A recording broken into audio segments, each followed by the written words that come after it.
Hello, it's me. Hello, it's me.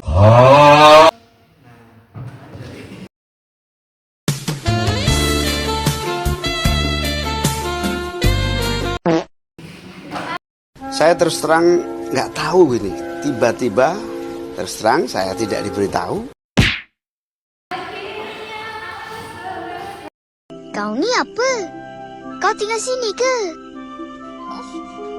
Tak suruh nas.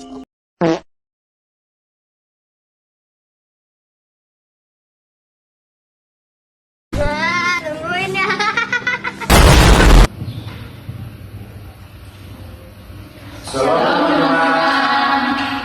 Salam sejahtera bagi kita semua. Selamat datang di podcast kita hari ini.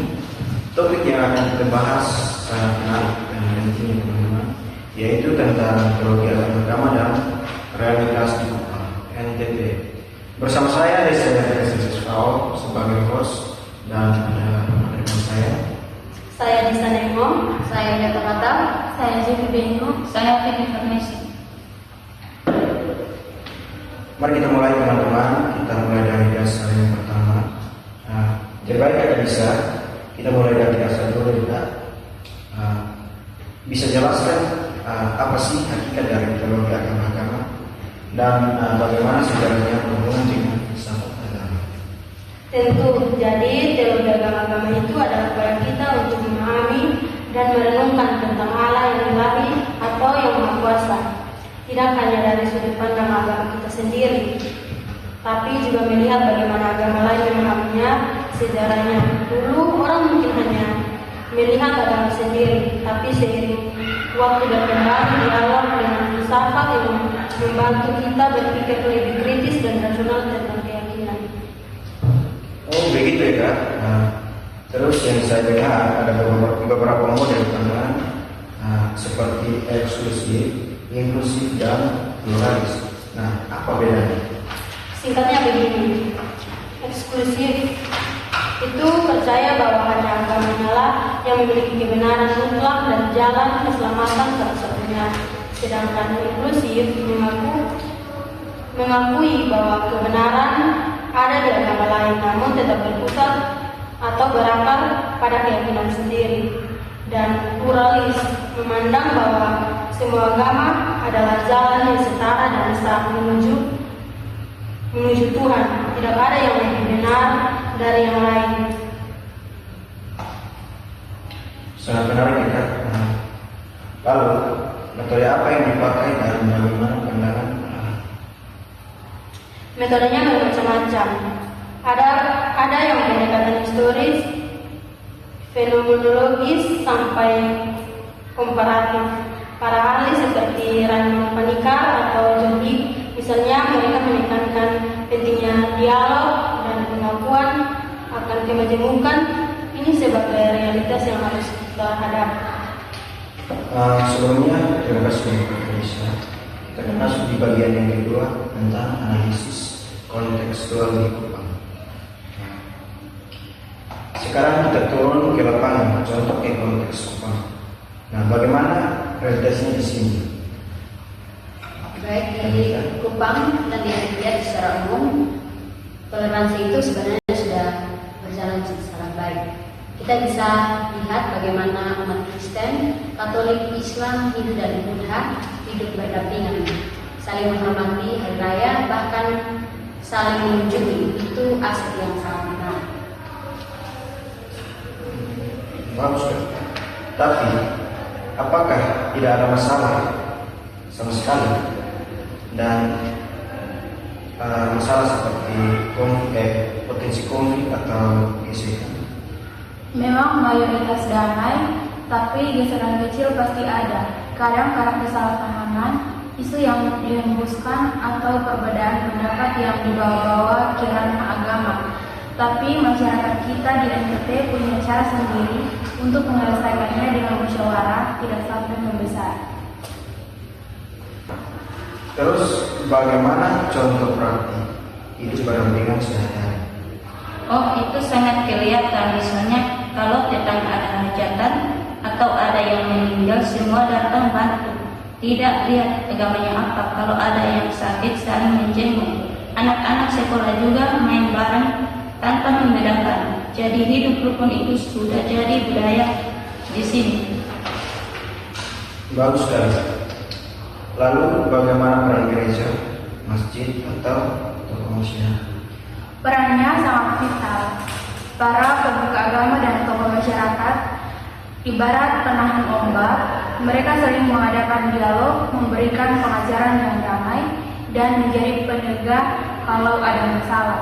Jadi peran institusi ini sangat menentukan suhu kerukunan di masyarakat. Terima kasih untuk dari keempat rekan saya yang sudah menjelaskan analisis konteks kerukunan.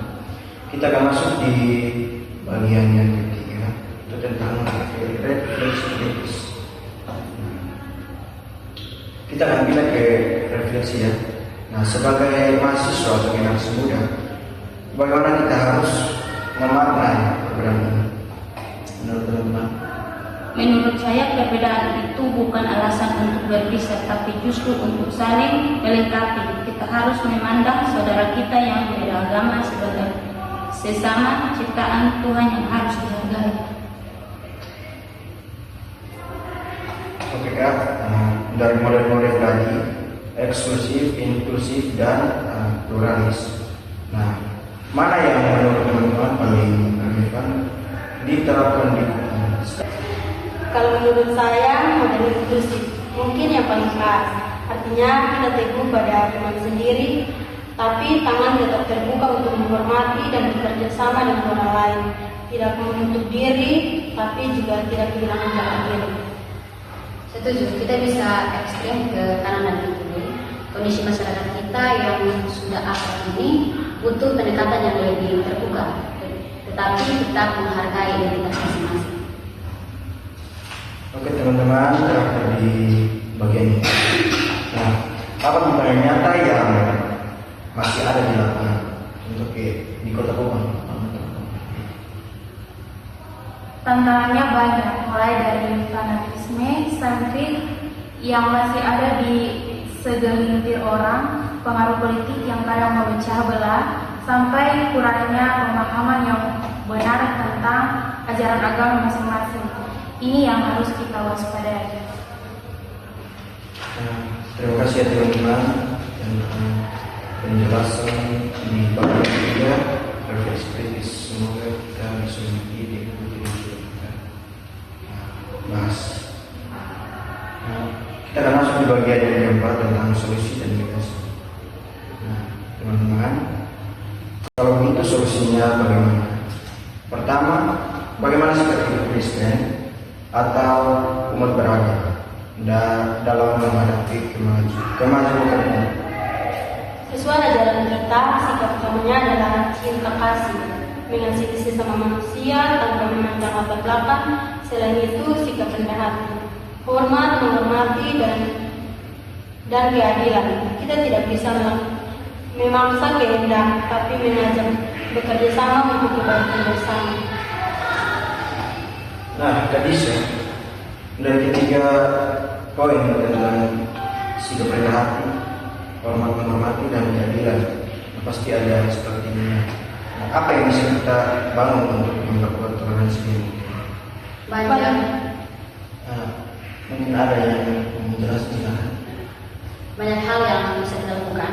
Yang pertama, pendidikan multikultur harus ditanamkan sejak sekolah. Yang kedua, dialog antar umat beragama harus lebih sering dan intensif, bukan hanya saat ada masalah saja. Yang ketiga, kegiatan sosial atau kemanusiaan yang dilakukan bersama-sama. Betul, kita juga harus bijak bermedia sosial, jangan menyebarkan hal yang memicu perpecahan, dan yang penting, lanjutkan budaya gotong royong dan kekeluargaan yang sudah ada sejak dulu. Ya, jadikan perbedaan itu sebagai kekayaan, bukan beban. Oke baik teman-teman, diskusi kita hari ini sudah berakhir. Nah, teman-teman, sebelum kita menutup video podcast kita tentang penjelasan kita tersebut, kita mengambil kesimpulan bahwa memahami teologi agama itu penting agar kita tidak buta dan menerapkannya dalam kehidupan nyata dengan toleransi serta kerjasama adalah kunci kedamaian, khususnya di tanah Kupang atau di negeri yang kita cintai. Terima kasih kepada Kak Bisa, Kak Mita, Kak Jevi dan Kak Vivi atas kerjasamanya. Semoga kita selalu diberkati dan materi yang sudah kita jelaskan semoga bermanfaat untuk kita semua. Sampai jumpa di podcast berikutnya. Tuhan memberkati kita semua. Shalom.